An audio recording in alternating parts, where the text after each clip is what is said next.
माता की। આપણો તિરંગો ઝૂકવો ના જોઈએ હા। ભારત માતા की।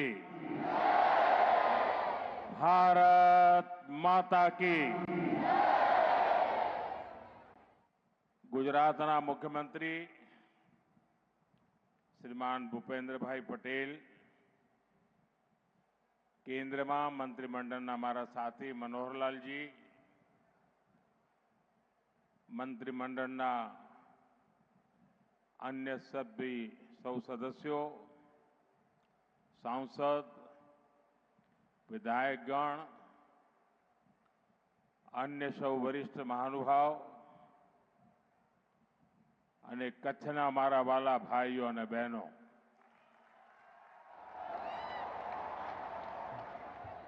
મુજા સરજ્જા સત્રી એડા કચ્છી માડુ की आयो। आऊं कच्छ जा सपूत एड़ा क्रांति गुरु श्यामजी कृष्ण वर्मा के घणे घणे नमन करिया तो आई माड़े कच्छी भा भेणु के मुजा जजा जजा राम राम।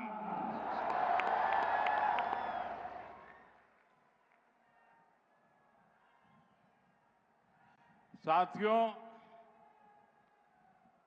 कच्छ की इस पावन धरा पर आशापुरा माता के आशीर्वाद हमारी सारी आशाएं पूरी करती हैं। आशापुरा माता ने हमेशा इस धरती पर अपनी कृपा रखी है। मैं आज कच्छ की धरती से मां आशापुरा को श्रद्धापूर्वक नमन करता हूं और सभी जनता जनार्दन को प्रणाम करता हूं।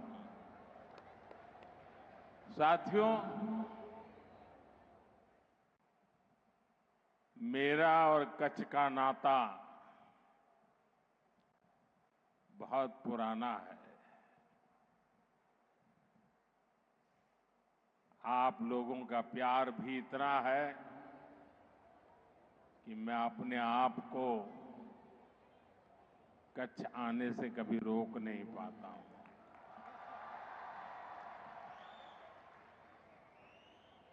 और जब मैं राजनीति में भी नहीं था,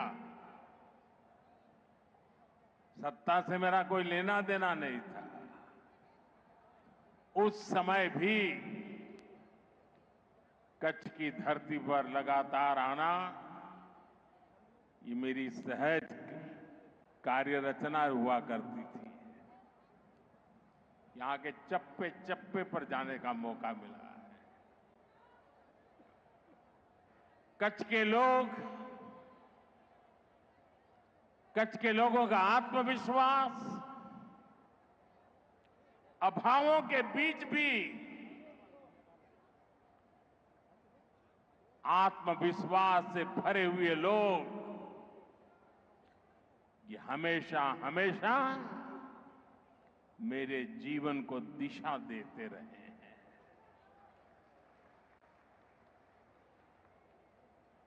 जो पुरानी पीढ़ी के लोग हैं वो जानते हैं, वर्तमान पीढ़ी को शायद पता नहीं है। आज तो यहां का जीवन बहुत आसान हो गया, लेकिन तब हालात कुछ और हुआ करते थे। और जब मुख्यमंत्री के रूप में मुझे याद है, जब पहली बार नर्मदा का पानी कच्छ की धरती पर आया, शायद वो दिन कच्छ के लिए दिवाली बन गया था। और ऐसी दिवाली पहले कभी भी कच्छ ने देखी नहीं होगी जो उस दिन हमने देखी थी। पानी के लिए सदियों से तरसता कच्छ, मां नर्मदा ने हम पर कृपा की और मेरा सौभाग्य है कि सूखी धरती पर पानी पहुंचाने के कार्य में निमित्त बनने का मुझे अवसर दिया आप सबने।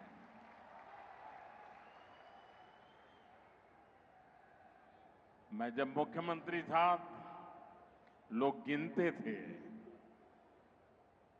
कि मुख्यमंत्री जी कितनी बार कच्छ आए, हिसाब लगाते थे।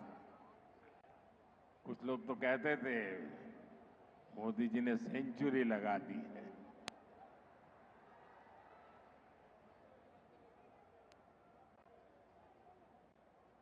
अनेक गांवों में जाना, मेरे कार्यकर्ताओं के घरों में जाना, लोगों को मिलना, मेरे कार्यालय में जाकर के बैठना, ये मेरे स्वाभाविक गतिविधि का हिस्सा था।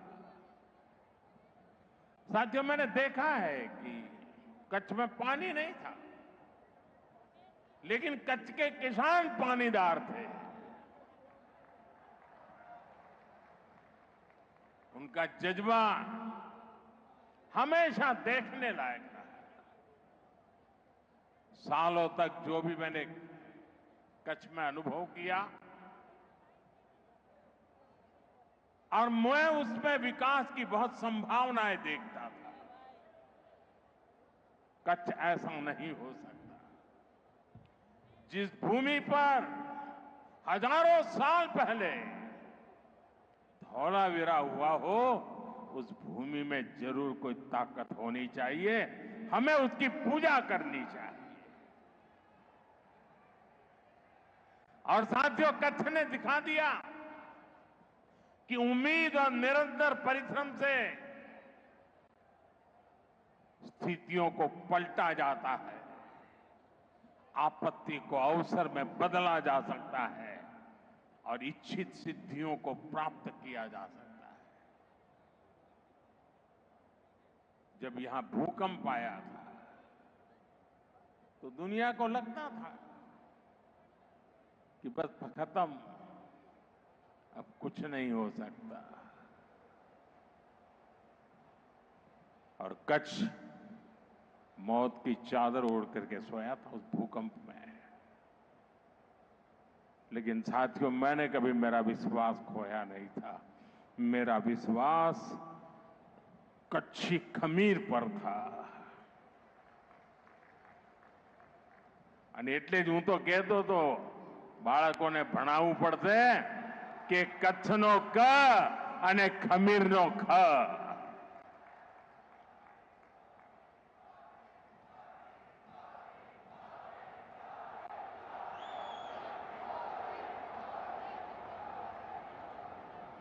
लेकिन मुझे विश्वास था कि कच्छ इस संकट को परास्त करेगा, भूकंप को भी कंपा करके मेरा कच्छी मारू खड़ा हो जाएगा। और आपने बिल्कुल वैसा ही किया। आज कच्छ व्यापार, कारोबार का, टूरिज्म का एक बड़ा सेंटर है। आने वाले समय में कच्छ की ये भूमिका और बड़ी होने वाली है। इसलिए जब भी मैं कच्छ विकास को गति देने आता हूं, मुझे लगता है कि मैं और कुछ करूंगा, और नया करूंगा, और ज्यादा करूंगा। मन रुकने का नाम नहीं करता है। आज यहां विकास से जुड़े 50,000 करोड़ रुपए से अधिक के प्रोजेक्ट का शिलान्यास और लोकार्पण हुआ है। एक समय था पूरे गुजरात में 50,000 करोड़ की योजना सुनाई नहीं देती थी। आज एक जिले में 50,000 करोड़ रुपए का काम। साथियों, ये प्रोजेक्ट भारत को दुनिया की एक बहुत बड़ी और ब्लू इकोनॉमी बनाने, ग्रीन एनर्जी का सेंटर बनाने में भी मदद करेगी। मैं आप सभी को, मेरे प्यारे कच्छियों को, इन सभी विकास कार्यों के लिए बहुत बहुत बधाई देता हूं। एक बार तिरंगा फहरा करके जरा अपना आनंद भी जताइए, उत्साह भी जताइए।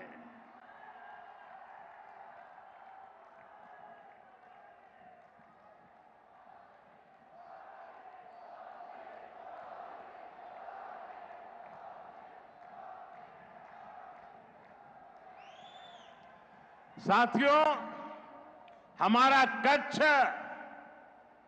हरित ऊर्जा का दुनिया का सबसे बड़ा केंद्र बन रहा है। आप सुन रहे हो?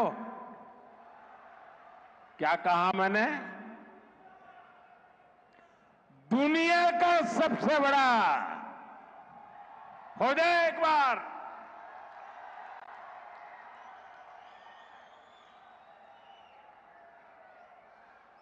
ग्रीन हाइड्रोजन एक नए प्रकार का ईंधन है। आने वाले समय में कारें, बसें, स्ट्रीट लाइट ये ग्रीन हाइड्रोजन से चलने वाली है। कांडला देश के 3 ग्रीन हाइड्रोजन हब में से एक है।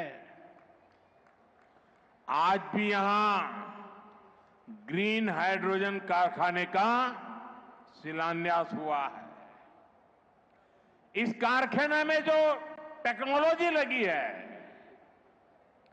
आप गर्व करेंगे साथियों, वो भी मेड इन इंडिया है।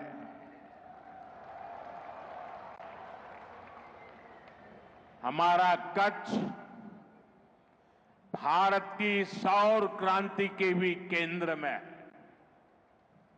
दुनिया के सबसे बड़े सोलर पावर प्रोजेक्ट में से एक यहां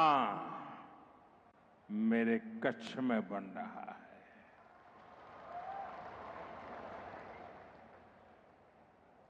एक जमानो હતો આપણે કચ્છનું વર્ણન કરીએ એટલે વારે કે ભાઈ અમારે તો હું રણ છે કે અહીંયા શું થાય। અને એ વખતે હું કહેતો હતો આ રણ નહીં, આ તો મારા ગુજરાતનું તોરણ છે।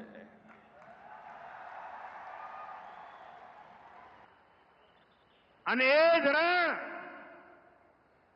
જે ધૂળની ડમરીઓ અને ખારા પાટ આપણને ઘેરતા હતા, એ જ રણ હવે આપણને નહીં, આખા હિન્દુસ્તાનને ઉર્જાવાન બનાવવાના છે। खावड़ा कॉम्प्लेक्स के कारण कच्छ पूरी दुनिया के एनर्जी मैप में अपनी जगह बना चुका है। साथियों, हमारी सरकार का प्रयास है कि आपको पर्याप्त बिजली भी मिले और बिजली का बिल भी 0 हो। और इसलिए हमने पीएम सूर्यघर मुफ्त बिजली योजना शुरू की है। गुजरात में लाखों परिवार इस योजना से जुड़ चुके हैं। भाइयों और बहनों, दुनिया के जिन भी देशों ने समृद्धि पाई है, वहां समंदर समृद्धि का एक बहुत बड़ा कारण रहा है। यहां भी धोलावीरा का उदाहरण हमारे सामने है। लोथल जैसे प्राचीन पोर्ट सिटी यहां हुआ करते थे। ये भारत की प्राचीन सभ्यता की समृद्धि के केंद्र रहे हैं। हमारा पोर्ट लेड डेवलपमेंट का विजन इसी महान विरासत से प्रेरित है। भारत पोर्ट्स के इर्द गिर्द बसे शहरों को विकसित कर रहा है। सी फूड से लेकर टूरिज्म और ट्रेड तक कोस्टल रीजन में देश एक नए इकोसिस्टम का निर्माण कर रहा है। देश पोर्ट्स के विस्तार और आधुनिकीकरण उस पर बहुत बड़ा निवेश कर रहा है और इसके परिणाम भी शानदार है। देश के कुछ बड़े पोर्ट्स ने पहली बार एक साल में record 15 crore ton cargo handle किया है। इसमें हमारा कंडला का दीनदयाल पोर्ट भी शामिल है। देश के कुल समुद्री व्यापार कारोबार का लगभग 1/3 हिस्सा अकेले हमारे कच्छ के ही बंदरगाह से हैंडल होता है। इसलिए कांडला और मुंद्रा पोर्ट की कैपेसिटी को, उसकी कनेक्टिविटी को लगातार बढ़ाया जा रहा है। आज भी यहां शिपिंग से जुड़ी कई सुविधाओं का लोकार्पण किया गया है। यहां नई जेटी बनाई गई है। यहां ज्यादा से ज्यादा सामान स्टोर हो सके, इसके लिए कार्गो स्टोरेज सुविधा बनाई गई है। इस वर्ष बजट में हमने मैरीटाइम सेक्टर के लिए एक स्पेशल फंड की घोषणा की है। बजट में शिप बिल्डिंग पर भी जोर दिया गया है। हम अपनी जरूरत के लिए भी और दुनिया की जरूरत के लिए भी भारत में ही बड़े जहाज बनाएंगे। एक जमाना था, આપણું માંડવી તો એના જ માટે મશહૂર હતું। મોટા મોટા જહાજ આપણા લોકો બનાવતા હતા। આજે પણ એ શક્તિ માંડવીમાં જોવા મળે છે। હવે આપણે આધુનિક જહાજ લઈને દુનિયામાં જવા માંગીએ છીએ। એનું નિર્માણ કરીને એને એક્સપોર્ટ કરવા માંગીએ છીએ અને એનાથી આપણા હજારો નવજવાનોને શિપ બિલ્ડિંગ, આપણે ત્યાં અલંગમાં શિપ બ્રેકિંગ યાર્ડ છે, આપણે હવે તાકાત લગાવી છે શિપ બિલ્ડિંગમાં અને આ એવું ક્ષેત્ર છે કે જેમાં રોજગારના સૌથી વધારે અવસર છે। साथियों, हमारे कच्छ ने हमेशा अपनी विरासत का सम्मान किया है। अब ये विरासत भी कच्छ के विकास की प्रेरणा बन गई। बीते 2-2.5 दशक में भुज में टेक्सटाइल, फूड प्रोसेसिंग, सिरेमिक और नमक से जुड़े उद्योगों का बहुत विकास हुआ। कच्ची कढ़ाई, ब्लॉक प्रिंटिंग, बांधनी, कपड़े और चमड़े का काम, इनकी धूम हर तरफ दिखाई देती है। અને આપણું ભુજોડી કોઈ પણ કદાચ હસ્તકલાનું કાર્યક્રમ એવો ના હોય કે એમાં અમારું ભુજોડી ના હોય। અજરક પ્રિન્ટિંગની પરંપરા કચ્છમાં અનોઠી છે અને હવે તો અમારા કચ્છની આ બધી કલાને જીઆઈ ટેગ મળી ગયું છે। એની ઓળખ ઊભી થઈ છે, દુનિયામાં એની ઓળખ ઊભી થઈ ગઈ છે। यानी अब इस पर मोहर लग गई है कि मूल रूप से ये कला कच्छ की है। ये विशेष रूप से हमारे जनजातीय परिवारों के लिए, कारीगरों के लिए बहुत बड़ी पहचान है। इस वर्ष के बजट में केंद्र सरकार ने चमड़ा और कपड़ा उद्योग के लिए अनेक घोषणाएं की हैं। साथियों, मैं कच्छ के किसान बहनों और भाइयों को, परिश्रम को भी नमन करता हूं। आपने मुश्किल चुनौतियों के बीच में हार नहीं मानी। एक समय था जब गुजरात में पानी सैकड़ों फीट नीचे चला गया था। नर्मदा जी की कृपा और सरकार के प्रयासों से आज स्थिति बदल गई। केवड़िया से कच्छ के मोड़कुबा तक जो नहर बनी है उससे कच्छ की किस्मत बदल गई है। आज कच्छ के आम, खजूर, अनार, जीरा और ड्रैगन फ्रूट तो कमाल कर रहा है। ऐसी अनेक फसलें दुनिया भर के बाजारों तक पहुंच रही है। एक समय था कच्छ पलायन के लिए मजबूर था। हमारे यहां पॉपुलेशन का माइनस ग्रोथ हुआ करता था। आज कच्छ के लोगों को ही कच्छ में रोजगार मिलता है। इतना नहीं, कच्छ के बाहर लोगों की आशा भी कच्छ में बन गई है। साथियों, देश के नौजवानों को ज्यादा से ज्यादा रोजगार मिले, ये भाजपा सरकार की प्राथमिकता है। टूरिज्म एक ऐसा सेक्टर है जिसमें बहुत बड़ी संख्या में रोजगार है। कच्छ में इतिहास भी है, संस्कृति भी है और प्रकृति भी है। मुझे खुशी है कि कच्छ का रणोत्सव दिनों दिन नई बुलंदी की तरफ बढ़ रहा है। ये जो स्मृति वन हमारे भुज में बना है, इसको यूनेस्को ने दुनिया का सबसे खूबसूरत संग्रहालय माना है। आने वाले समय में यहां के पर्यटन में और विस्तार होगा। धोरडो गांव दुनिया के बेस्ट टूरिज्म विलेज में से एक है क्या धोरडो वाले? आज यहां जरा तिरंगा फहराइए। मांडवी का सी बीच भी पर्यटकों के लिए आकर्षण का केंद्र बन रहा है। और मैं तो भूपेंद्र भाई को रिक्वेस्ट करता हूं, कच्छ के सारे नेता यहां बैठे हैं,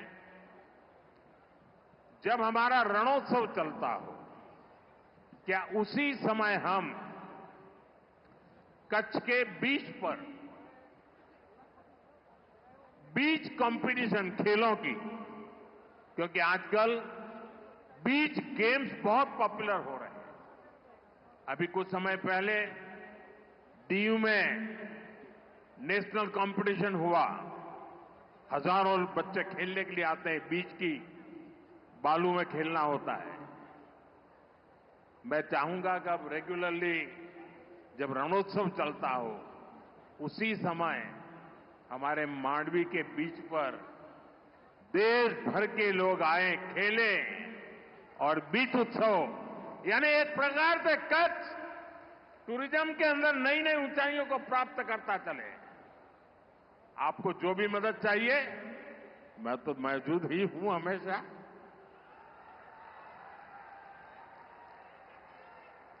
साथियों, अहमदाबाद ने भूजनी वच्चे नमो भारत રેપિડ રેલ આણે પણ ટુરિઝમને મોટી તાકાત આપી છે। સાથીઓ, આજે 26 મે છે।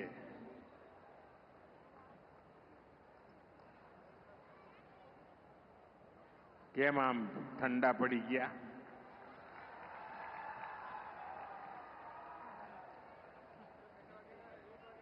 આપ સૌ ગુજરાતના ભાઈઓ બહેનોએ મને વાજતે ગાજતે ગુજરાતમાંથી વિદાય આપીને દિલ્હી મોકલ્યો અને 2014 26 મે આજે જ અને લગભગ આ જ સમયે દેશમાં પહેલીવાર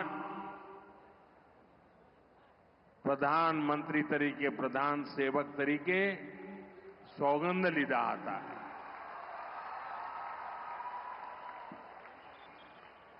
आपना आशीर्वाद थी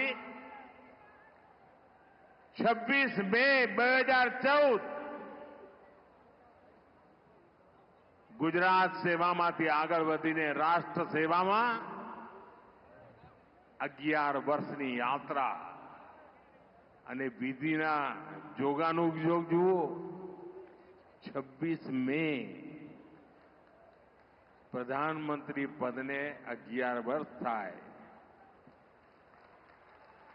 અને જે દિવસે મેં સોગંદ વિધિ લીધી હતી ત્યારે દેશ દુનિયામાં ઇકોનોમીમાં 11 નંબર પર હતો અને આજે 11 વર્ષે 4 નંબર પર પહોંચી ગયો.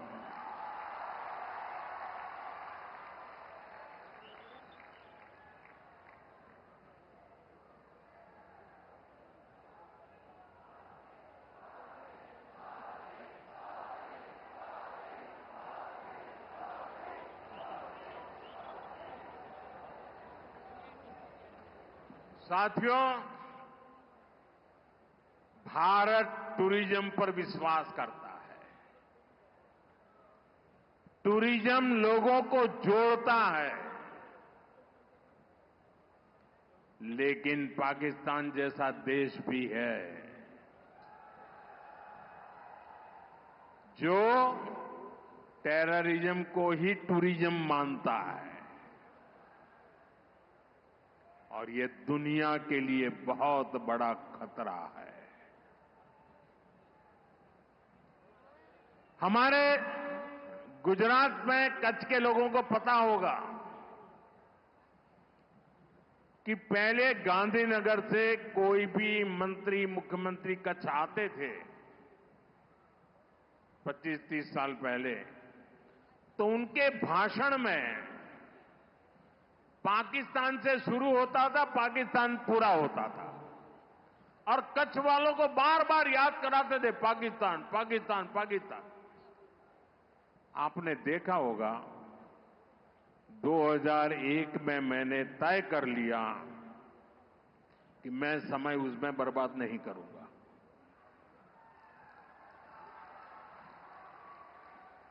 मैं कभी भी उस चीज के जिक्र ही नहीं करता था. मैं सिर्फ कच्छ की ताकत की बात करता था.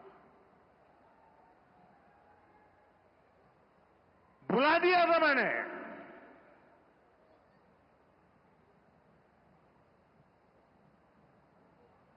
और कच्छ के लोगों ने पूरे सामर्थ्य के साथ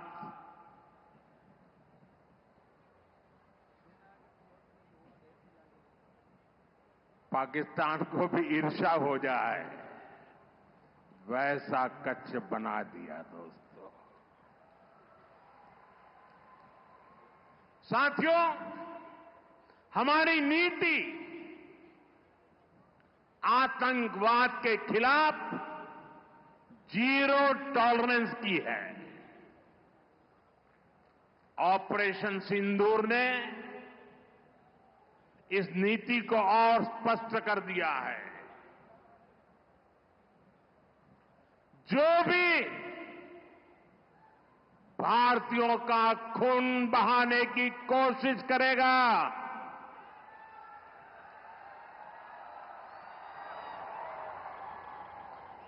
उसको उसकी भाषा में ही जवाब दिया जाएगा.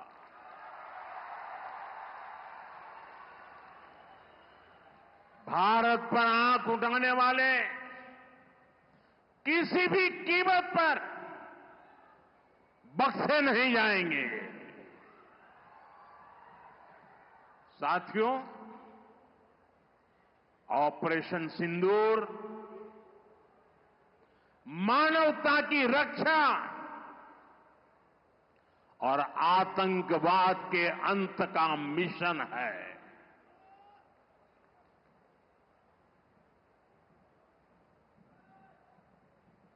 22 मई के बाद मैंने कभी छुपाया नहीं, सीना तानकर बिहार की जनसभा में मैंने घोषणा की थी,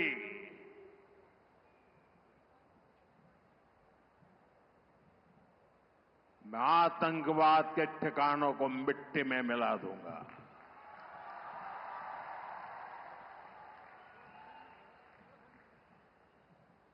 पंद्रह दिन तक हमने इंतजार किया, फिर पाकिस्तान आतंकवाद के खिलाफ कोई कदम उठाएगा लेकिन शायद आतंकवाद ही उनकी रोजी रोटी है। जब उन्होंने कुछ नहीं किया तो फिर मैंने देश की सेना को खुली छूट दे दी। भारत के टारगेट पर आतंकवादियों के हेडक्वार्टर थे। सैकड़ों किलोमीटर अंदर जाकर के अगल बगल में किसी का भी नुकसान हुए बिना सीधी चोट करके आ गए। सटीक वार किया। ये दिखाता है कि हमारी सेना कितनी सक्षम और कितनी अनुशासित है। हमने दुनिया को दिखाया कि हम आतंकवाद के अड्डों को, उनके ठिकानों को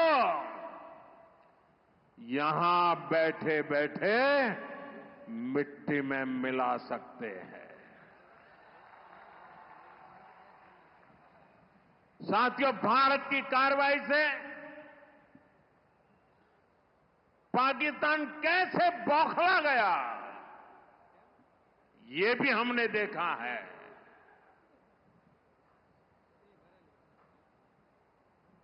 9 तारीख रात को हमारी कच्छ की सीमा पर भी ड्रोन आए।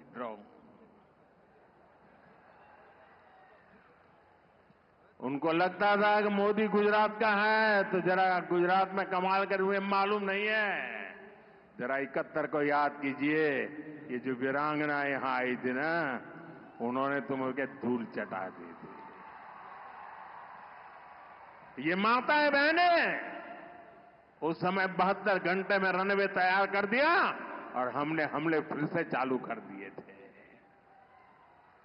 और आज मेरा सौभाग्य है कि 71 की लड़ाई की उस वीरांगना माताओं ने आकर के मुझे आशीर्वाद दिए हैं।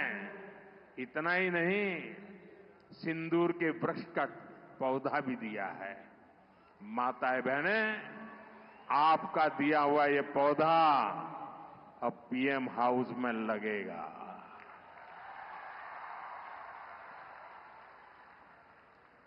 ये सिंदूर का पौधा है, ये वट वृक्ष बन करके रहेगा। साथियों, पाकिस्तान ने, हमने तो आतंकवादियों के ठिकानों पर हमला किया था। उन्होंने हमारे निर्दोष नागरिकों पर हमला करने की कोशिश की। और जब उनके ड्रोन दिखने लगे तो पलक झपकते ही एक के बाद एक, आपने देखा कैसे गिरते थे।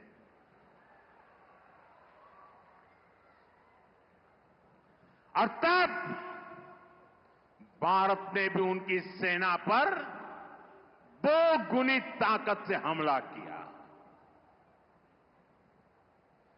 भारत ने जिस सटीकता से पाकिस्तान के एयरबेस को, उनके सैनिक ठिकानों को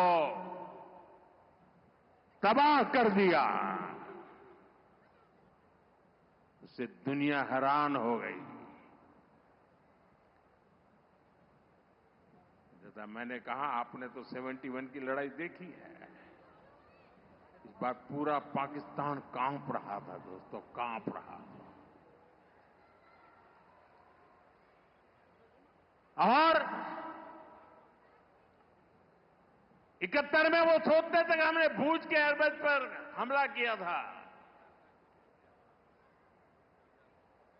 और उस समय हमारी बहनों ने कमाल करके दिखा दिया था, बहादुरी की मिसाल दिखाई थी। और साथियों, पाकिस्तान के हमले का जवाब हमने इतनी ताकत से दिया कि उनके सारे एयरबेस आज भी आईसीयू में पड़े हैं, आज भी आईसीयू में पड़े हैं। और तब जाकर के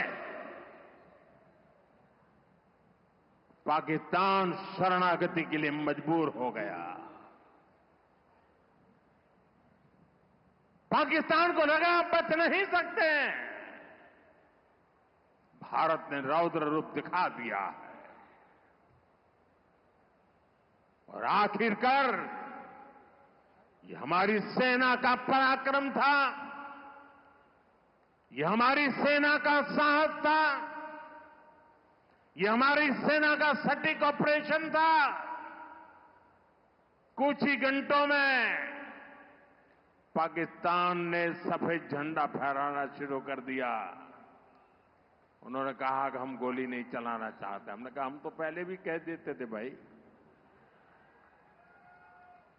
हमने तो पहले ही कहा था। हमने आतंकवाद के ठिकानों को तोड़ना था, मारना था, सबक सिखाना था। उसके बाद तुम्हें चुप रहने की जरूरत थी, लेकिन तुमने गलती की तो तुम्हें सजा भी भुगतनी पड़ी।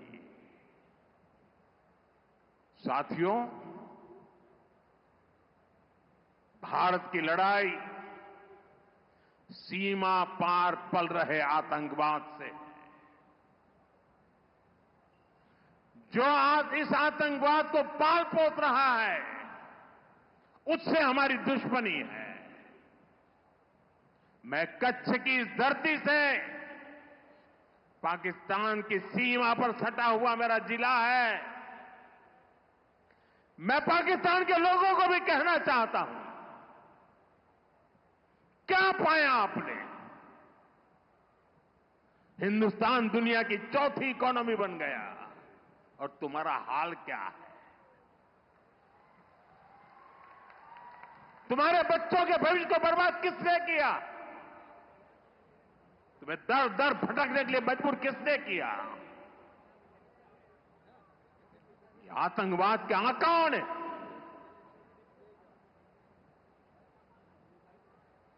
वहां की सेना का अपना एजेंडा। पाकिस्तान के नागरिकों, खास करके वहां के बच्चे, ये मोदी की बात कान खोल करके सुन लो। ये आपकी सरकार और आपकी सेना आतंकवाद को समर्थन दे रही है। आतंकवाद पाकिस्तान की सेना और सरकार के लिए पैसा कमाने का जरिया बन गया है। पाकिस्तान के युवकों को तय करना होगा, पाकिस्तान के बच्चों को तय करना होगा, क्या ये रास्ता उनके लिए ठीक है? क्या उनका भला हो रहा है? सत्ता के लिए जो एक खेल खेले जा रहे हैं, क्या उससे पाकिस्तान के बच्चों की जिंदगी बनेगी? मैं पाकिस्तान के बच्चों को कहना चाहता हूं, ये आपके हुक्मनारा, ये आपकी सेना आतंकवाद के साए में पल रही है। वो आपके जीवन में खतरे पैदा कर रही है, आपके भविष्य को नष्ट कर रही है, आपको अंधेरे में धकेल रही है। पाकिस्तान को आतंक की बीमारी से मुक्त करने के लिए पाकिस्तान के अवाम को आगे आना होगा, पाकिस्तान के नौजवानों को आगे आना होगा। सुख चैन की जिंदगी जियो, रोटी खाओ, वरना मेरी गोली तो है ही।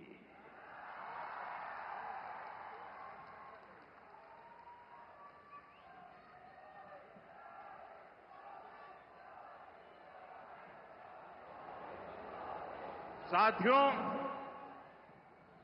भारत की दिशा एकदम स्पष्ट है। भारत ने विकास का पथ चुना है, शांति और समृद्धि का रास्ता चुना है। मुझे भरोसा है कि जैसे कच्छ की जो स्पिरिट है, वो भारत को विकसित बनाने के लिए भी प्रेरणा बनेगी। મારા કચ્છી ભાઈ બહેનો, હવે થોડા દાડા પછી આપણું અષાઢી બીજ આવશે. આપણું કચ્છી નવું વર્ષ અહીં આવ્યો છું. પહેલા તો અહીં અષાઢી બીજે આવવાનો મોકો લેતો હતો, પણ હવે આવવાનો નથી. તો આજે આપણા અષાઢી બીજના નવ વર્ષની શુભેચ્છાઓ મારા કચ્છી ભાઈઓ બહેનો દેતો જાઓ. કચ્છના મારા વાલા ભાઈ બહેનો, આપનો પ્રેમ, આપના આશીર્વાદ અને આજે જે રોડ શો કર્યો આપે આટલી ગરમીમાં, એરપોર્ટથી અહીં સુધી માનવ મહેરામણ ઉમટ્યું હતું. કચ્છને મારા 100 સલામ દોસ્તો, 100 સલામ. एक बार फरी आप सौने अनेकविध विकास कार्यों ने खूब खूब शुभकामनाओं आपू छू. मारी साथे जोर पूरी ताकत थी बोलिए અને तिरंगा झंडा ने बराबर ऊंचा करीने करिए. भारत माता की, भारत माता की, भारत माता की, भारत माता की. वंदे वंदे वंदे वंदे वंदे वंदे वंदे. बहुत बहुत धन्यवाद.